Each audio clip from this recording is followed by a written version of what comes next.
Olá, tudo bom com vocês? Espero que todos estejam muito bem. O meu nome é Letícia, eu sou atriz e arte educadora e eu faço conteúdo aqui pro YouTube. E caso você não me conheça e você goste de artes, de cinema, de teatro, esse é o canal para você. Não esqueça de se inscrever, curtir, compartilhar e bora pro vídeo. Hoje a gente vai conversar um pouquinho sobre o filme O Menino e a Garça, do estúdio Ghibli. E caso você não saiba do que eu estou falando, caiu de paraquedas, não sabe o que é o estúdio Ghibli, não sabe o que é O Menino e a Garça, não sabe de nada. O estúdio Ghibli, gente, é um estúdio de animação japonesa. Então, um estúdio que se dedica a produzir filmes de animação e é um estúdio japonês. O estúdio Ghibli, ele vem produzindo já há algumas décadas, mais ou menos aí desde os anos 80, que ele vem produzindo grandes filmes. Ele tem uma filmografia vasta, o estúdio. Então, caso você queira conhecer um pouco mais, é só você jogar no Google, você vai ver ali diversos títulos. Porém, uma ressalva.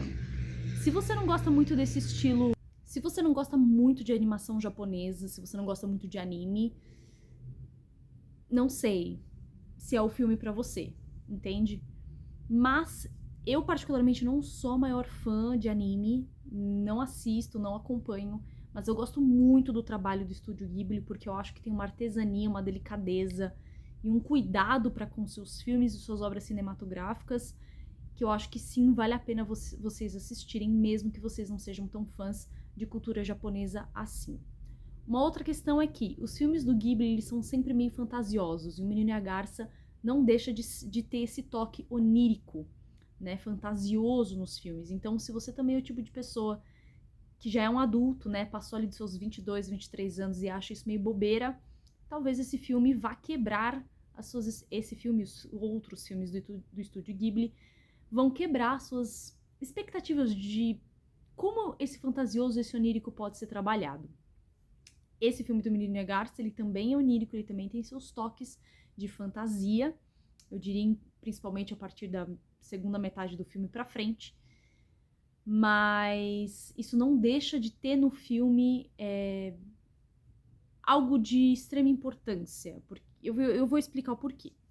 Mas, dito isso, esse pode não ser o filme pra você. Por exemplo, a minha mãe, ela detesta esse tipo de filme, ela detesta animação japonesa, ela detesta filme muito fantasioso, então tem gente que realmente não gosta, então acho que esse filme talvez não seja pra você. Ainda que eu acho que a gente tenha que sim experimentar todo o tipo de experiência cinematográfica de todos os gêneros possíveis, pra aí sim a gente dizer o que a gente gosta e o que a gente não gosta. Bom, dito isso, vamos à resenha do filme. O Menino e a Garça vai contar a história de um garoto que tá ali por volta dos seus 12, 11 anos de idade, digamos que é um pré-adolescente, é o Mahito, gente, eu não sei pronunciar o nome dele, tá? Esse menino, ele tem uma mãe, ele tem um pai, e a mãe morre em um incêndio. O contexto ali histórico, eles estão dentro ali, o Japão, né, se encontra dentro do contexto da Segunda Guerra Mundial, e o hospital onde a mãe dele está acaba sendo incendiado e a mãe dele estava lá nesse hospital e ela acaba falecendo dentro deste incêndio.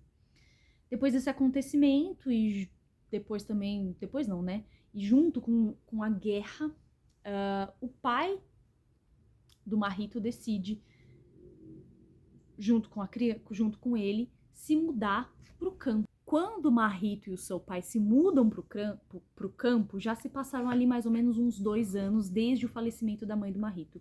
Então, o que vai acontecer? O pai já está com uma outra mulher, né? O Mahito ali já tem uma madrasta, digamos assim. Eles chegam, eles vão para o interior do Japão, onde aparentemente a guerra não chegou, né? Tampouco outras coisas como a questão da tecnologia, o desenvolvimento tecnológico, urbano, digamos assim. Eles vão para essa mansão gigantesca. O pai dele tem uma fábrica de aviões, e isso é importante pro filme, pro contexto simbólico que o filme traz sobre a guerra. E ele vai morar nessa mansão que do lado da mansão tem uma outra casa e eles moram nessa casa em específico. Conforme o Mahito ele vai se adaptando a essa nova vida no campo, ele chega, né, nesse lugar que é completamente diferente de Tóquio, porque ele era de Tóquio. Então, assim, literalmente, você não tem aquela tecnologia tão avançada que Tóquio tem. Eles têm um carro que aparentemente é como se fosse um símbolo de status e de prosperidade, um marcador social mesmo. E aí o Mahito, conforme ele vai se adaptando a esta vida no campo, ele precisa ir pra escola. Na escola, ele, digamos que ele não é muito bem aceito, exatamente por ele ser esse menino da cidade, que tem mais coisas, tem mais posse do que os outros meninos, né? Então ele não é bem visto. Nesse meio tempo também, ele vai conhecer uma garça. Sim, literalmente uma garça, gente, um pássaro. E esse pássaro vai começar a conversar com ele. E é aí que o tom, né, onírico começa a aparecer na história. Então você tem uma história basicamente de luto e de retiro, né? Eles vão se retirar para um campo, né? Tanto o pai quanto o próprio Mahito. Ele começa a conversar com a garça diz para ele que a sua mãe ainda está viva e ele vai atrás da garça para saber se o que a garça está contando para ele é verdade ou não. E aí, a partir disso, o onirismo da história, essa coisa, essa atmosfera de sonho, de fantasia, vai ficando cada vez mais forte. Conforme o menino vai explorando ali essa casa no campo, ele também acaba encontrando uma torre. E essa torre, ela é cercada de misticismo. Perto da casa, né, vai ter essa torre. E ela é cercada de misticismo. Na casa onde ele mora, existem várias serventes, várias senhorinhas. E elas contam algumas lendas em relação a essa torre. Uma delas é de que o tio-avô da esposa do pai dele, que tecnicamente é sua tia, descobriu essa torre depois que ela caiu do céu como uma bola de fogo. O tio-avô dele era um homem muito excêntrico, aparentemente. Ele tinha diversos livros, ele tinha uma vasta biblioteca e ele ficou louco de tanto ler. E um dia ele simplesmente desapareceu e não foi visto nunca mais. Então, assim, essas senhorinhas, elas trazem um pouco dessa ideia de que coisas estranhas acontecem naquela casa e naquela torre. O menino, obviamente, descobre essa torre. Essa cena me lembrou muito Alice no País das Maravilhas, porque ele segue a garça. Então, muito parecido com aquela primeira cena que a Alice tá lá, deitada, e aí aparece o coelho branco, e ela vai atrás desse coelho branco. Então, acontece a mesma coisa nesse filme, ele vai atrás das penas que a garça vai deixando ao longo do caminho. Nesse momento, ele encontra essa torre. Mais tarde, o que vai acontecer? A esposa do pai dele, que seria sua tia, ela some. E aí, todo mundo sai em busca dessa tia. O menino também. E aí, nesse meio tempo, ele vai se deparar com um outro mundo. E esse outro mundo, ele vai encontrar com muitas pessoas das quais ele já conhece e uma pessoa especial da qual ele vai se surpreender muito. A partir daqui, a gente vai ter alguns spoilers. Nesse mundo imaginário, né, que seria esse, sei lá, um mundo à parte do nosso mundo, ele vai encontrar com uma das empregadas da casa, só que quando ela era jovem. Ele vai se encontrar também com seu tio-avô, e o seu tio-avô, ele tem um poder nas mãos, é como se ele fosse um grande rei mago, e ele possui o poder de uma pedra. Ele fala sobre essas pedras com o Mahito. E ele também vai se encontrar com a sua mãe, que tem o poder do fogo. Gente, esse filme, ele é... Agora um pouquinho sobre as minhas impressões. Ele é um filme cheio de simbolismos. Você tem um personagem lutando contra o luto da sua própria mãe, que morreu na guerra. Você tem o fantasma da guerra ali rodeando a vida dessas pessoas a todo momento. Então você tem o pai do menino que fabrica aviões. Você tem as pessoas da cidade que apoiam a guerra, que fazem propaganda de guerra. Você tem também os passarinhos. Quando ele vai para esse mundo imaginário, você tem esses passarinhos que, na verdade, são quase não, né? Eles são uma metáfora para a militarização da vida, eles são uma metáfora para os soldados, para o exército, enfim. Então, você tem tudo isso nesse filme, ao mesmo tempo que você tem esses mundos, né, conflitando entre eles. Você tem outras metáforas que vão aparecendo ao longo da história, como algumas metáforas de morte e de vida. da guerra novamente. A guerra ela também vai aparecer pelo mar, através dos navios. Então você tem diversas dessas pinceladas, além de uma narrativa com um pouquinho de ação. Eu senti que esse filme, diferentemente de outros filmes do Ghibli que eu já assisti, eu achei esse filme um pouco mais agitado do que a maioria dos outros filmes que eu vi, né?